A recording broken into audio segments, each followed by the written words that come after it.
PIX11 is your local election headquarters, and we are recapping the final face-off between the three candidates for New York City mayor. None of them were going down without a fight last night.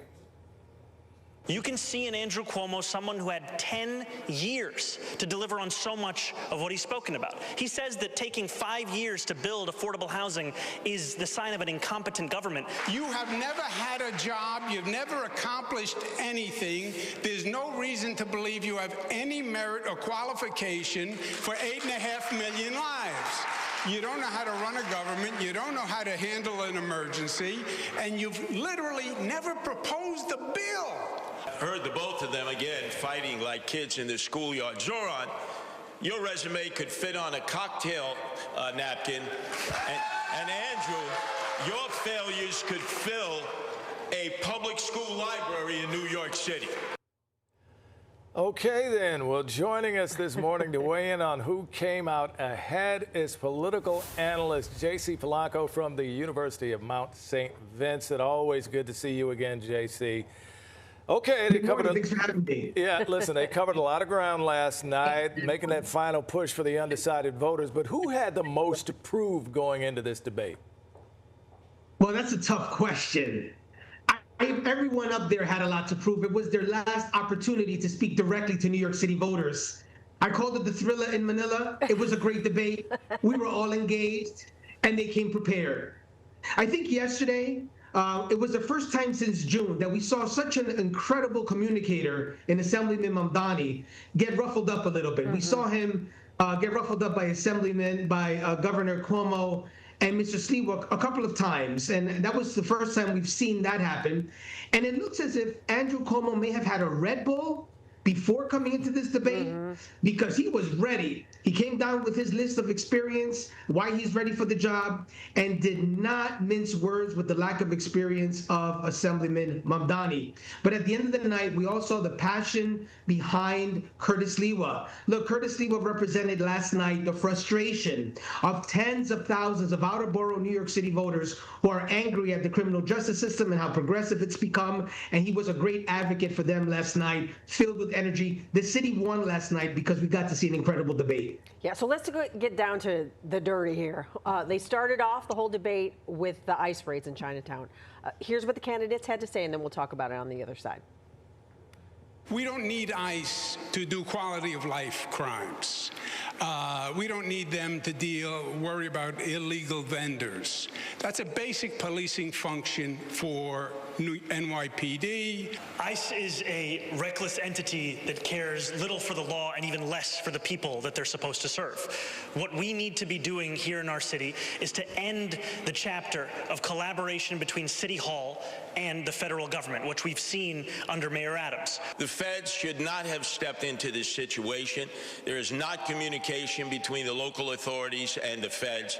This is a matter that should have been left up to the NYPD. But we can't tolerate citizens attacking our federal law enforcement forces in the street. Okay, so here's what's noticeable. JC, no one mentioned the sanctuary city laws, and Curtis Lee was the only one who actually admonished the protesters. What did you make of it? It was interesting. They all agreed, though, that the feds should not have come in here. And I found that to be interesting. That was an opportunity for Sliwa to actually go on the attack to the other two, something he's been doing throughout the debates. The apprentice and the architect. That's been his line to connect both of them, to figure out a way to connect with voters across the city. He didn't mention that, so points off on that. But what I found interesting that they all agreed on this matter. Now, to his credit, Governor Cuomo points out that these are some of the things that a mayor is going to have to deal with daily. And unless you have the experience to deal with the White House and to deal with all of these issues, we're going to be in trouble. And I think he did an effective job on that comeback. Well, you know, all of the candidates also agreed to keep NYPD Commissioner Jessica Tisch in her role. But when it comes to closing Rikers down, there were some very different ideas. Who do you think had the most realistic response to the question? Curtis Sliwa and Andrew Cuomo had the most realistic response. 2027 is around the corner. Yeah. It's just not enough time to build all those new jails in our neighborhoods. And I think that they spoke to the frustration of people like me who live in the Bronx who don't want to have jails in our neighborhoods so that kids get to see those on their way to school. Why do that? And I think that they focus on that and did a very good job. And this is where it gets interesting. If you do follow the plan Governor Cuomo and Mr. Sliwa said today, last night, if you do follow the plan to close Rikers, that means that 4,000 prisoners are going to just be let out into the streets, sending a clear message to the rest of us in the city that law and order is still up there on the forefront of issues that New Yorkers care about. They also talked about Donald Trump, how they were going to work with him, how they were planning to work with the president. Let's listen to what they had to say. You can't beat Trump. He holds most of the cards. He's already cut federal funding for Medicaid, for the SNAP program, and it's threatened to cut funds for NYCHA. So if you're all of a sudden going to get adversarial, you're going to lose. And who gets hurt? The people of New York City. He has said he'll take over New York if Mamdani wins, and he will, because he has no respect for him. He thinks he's a kid, and he's going to knock him on his tuchus. You will hear Donald Trump share that his pick for mayor is Andrew Cuomo. And he wants Andrew Cuomo to be the mayor, not because it will be good for New Yorkers, but because it will be good for him. So what do you think, JC? Look, the truth is, you want to poke the bear when we need money for the city? I think that was the argument that Andrew Cuomo and Mr. Sliwa were making last night. But Mamdani represents the voice of many New York progressives that are angry at President Trump and want to push back no matter what, even if it means looking for a fight. The other two, especially with Governor Cuomo's position, he's had to deal with those negotiations with the White House. He understands how important it is to have a rapport. So, in other words, elect me. I know what to do with this guy. I know how to speak with him. You elect him, it's over. He's going to be run over by the White House, and we need the White House for funding. Clearly, you need to have an understanding of management, have the experience how to deal with the White House to be mayor. And that was a very interesting position yesterday by Governor Cuomo during that debate. All right. Well, we already know there were a lot of jabs throughout the night. Let's go ahead and take a listen to a few. We just had a former governor say in his own words that the city has been getting screwed by the state. Who was leading the state? It was you. Governor Hochul. Zoran, stop dealing with fantasy and start dealing with reality. You're pushing businesses out because you want to tax them. I'm the only one here who wants to cut the corporate taxes, the income tax, the property tax we can cut in order to keep business here. The voters are going to have to decide in this election what candidate has the plan to save the city and what candidate can get it done, not just talk about it. My main opponent has no new ideas. He has no new plan. It's Bill de Blasio rehash, and we know how that turned out. All right. How much do these, these jabs at each other, how do they help or hurt these campaigns? They go viral. They help a great deal. And some of those guys up there, with the exception of Assemblyman Mamdani, need to go viral 2 weeks out, right? So that's why those jabs matter. I liked Assemblyman Mamdani's, "It was you." I think that was great. You got to give him a point. I couldn't stop laughing. That was really good. But then you got to see the opponents come out looking for their time to shine. They did a very good job countering, who is a master communicator up on that stage, by pointing out his albatross. Assemblyman's albatross is his lack of experience. We know what Governor Cuomo's albatross is, the issues and the scandals in Albany. Those are some of the things we saw throughout the night. And of course, Mr. Sliwa is seen as that bombastic,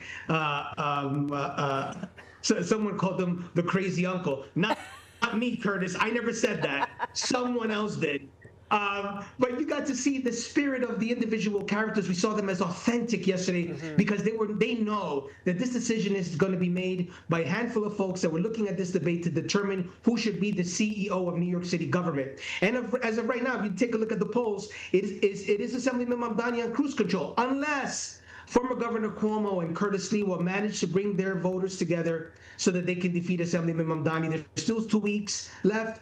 Early voting starts on Saturday. Some of the most interesting times in New York City politics are about to come. Well, I mean, Sliwa has made it very clear he's not dropping out of this race. So based on the performances last night, do you think it's enough to make a difference either way? I think there is. I think that last night, it is fair to say that you can see voters waiting for the next poll. The next poll is critical.